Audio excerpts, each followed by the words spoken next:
So Easter is coming up. To most, this is a day of celebration of the resurrection of Jesus Christ. But where did this come from? How did Easter come about? This video will go over the history of Easter and why you may or may not want to celebrate this holiday. Spoiler alert, this day has very little to do with Jesus. Before we get into it though, I want to quickly mention, as Christians, our number one goal is to bring glory to God and to reach out to lost souls. And if Easter is what it takes to do that, God can use it. But even still, facts are important. Background is important. That's what this video is about. It's not about some technicalities just for the sake of being technical. So if after learning these facts, you still feel comfortable celebrating this holiday with Easter eggs, Easter bunnies, and whatnot, that's your business between you and God. So let's jump in.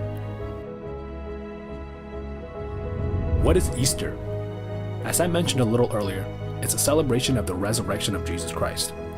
This holiday includes Easter sunrise services, Easter egg hunting, painting and dyeing of eggs, baking and eating hot cross buns. But unlike most other holidays, it doesn't fall on the same day every year. In fact, it's celebrated on the first Sunday after the full moon of the vernal equinox, also known as the spring equinox or the March equinox. This means that Easter falls sometime between the end of March and April 25th. So why at this time? Why is Easter so closely related to the movement of the sun and the earth? That's because Easter originated as a pagan ritual. Linguistically, the word Easter shares its roots with Ostara, also known as Eostre or Ishtar. Those three words are just different names for the same goddess, depending on that pagan culture.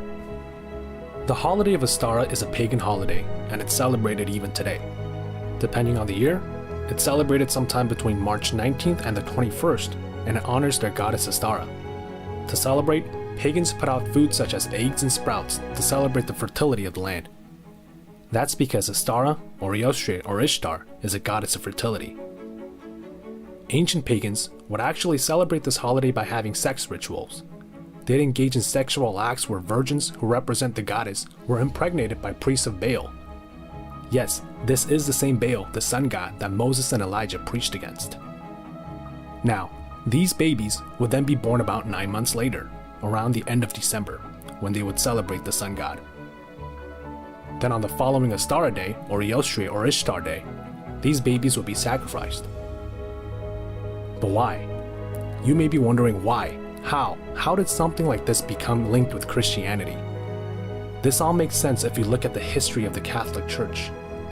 At 312 AD, the Roman Emperor Constantine converted from paganism to what's known today as Roman Catholicism. After converting, he tried to Christianize the entire empire, which still mainly consisted of pagans. Of course, people don't just ditch their faiths that easily, and he knew this. So he incorporated several pagan holidays and traditions and made his own holidays. One of them is Easter. Now let's talk about the Easter eggs and Easter rabbits. Where do they come in? Both eggs and rabbits are symbols of fertility. Eggs actually played a big role in the pagan rituals that we spoke about earlier.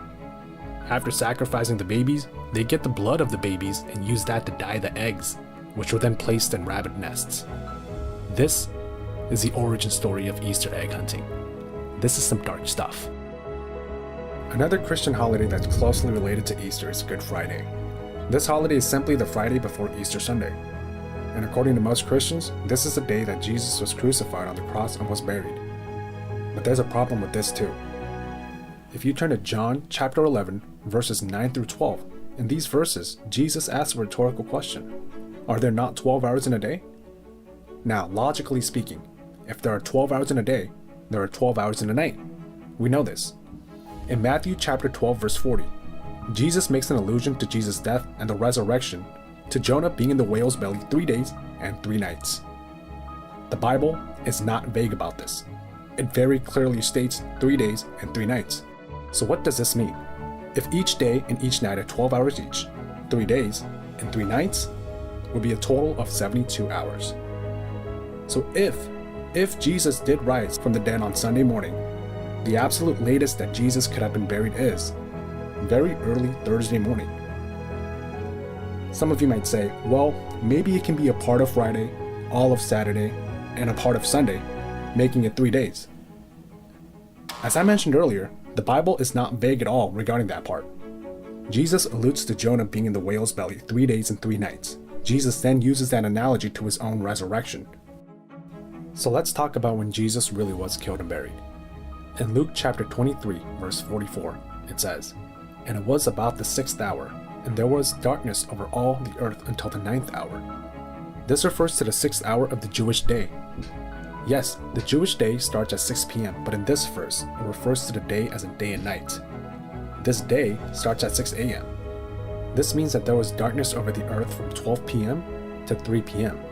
3 p.m. is when Jesus gave up the ghost, meaning that he died. Now, referencing that with John 20, verse 1, Mary Magdalene went out to the tomb on the first day of the week when it was still dark, meaning that it was before 6 a.m. So, using our names for the days of the week, this has to be sometime between Saturday 6 p.m. to Sunday 6 a.m., when the sun would rise. And by the time Mary Magdalene came to the tomb was empty. This is a Resurrection Sunday. Then, putting this together with Luke chapter 23 verse 44, this has to mean that Jesus was buried at around Wednesday night. By now, some people might be saying, wait, but John 19:31 says that the next day was a Sabbath. So doesn't that mean that the crucifixion had to be on a Friday, since the Sabbath would be a Saturday? This is a good point, but there's one key difference. This Sabbath is not the ordinary Sabbath. Verse 31 says that this was a high day. With a simple Google search, we know that to the Jews, the high day was not the regular Sabbath, but rather an annual holiday. We can also see this in Leviticus chapter 23 verses 5 through 8. The Passover is a one-day observance. It happens on the 14th day of the first Jewish month. It's then followed by 7 days of eating unleavened bread. That day after the Passover day, thus the first day of the days of unleavened bread, is referred to as the high day. That's what John 19 is referring to when it says Sabbath. So Jesus was not crucified and buried on Good Friday. The only time the word Easter ever comes out in the Bible is in Acts chapter 12, verse 4. Some of you may have noticed that the verses I read from are from the King James Bible. Now, the KJV says, "And when he had apprehended him, he put him in prison and delivered him to 4 quaternions of soldiers to keep him, intending after Easter to bring him forth to the people." Other Bibles, instead of Easter, say Passover. And for those who are aware of the paganistic background of Easter, the KJV comes under attack as supporting paganism for using the word Easter. After all, the other versions use Passover. That's obviously the correct term then, right? This cannot be further from the truth. The key here is to look at the context of these verses. Earlier we covered what the Passover is, and we learned that following the Passover comes the days of unleavened bread. If you look closely at the previous verses, verses 1 through 3, you'll notice that Passover had to have passed already by the time that Peter was apprehended. Verse 3 says, "He proceeded further to take Peter also. Then were the days of unleavened bread." It's only after that where Peter's apprehended and put in prison. Then the rest of verse 4 says that Herod intended after Easter to bring Peter forth to the people. Purely chronologically speaking, Herod waiting until Passover to bring Peter before the people? That makes no sense, because the Passover had already passed. This is not a mistake in the King James Bible. Easter was a Roman holiday, as we've learned, and Herod was a Roman appointed king who was observing a Roman holiday. I hope you enjoyed this video and learned a bit about the true dark history behind Easter. Thank you for watching.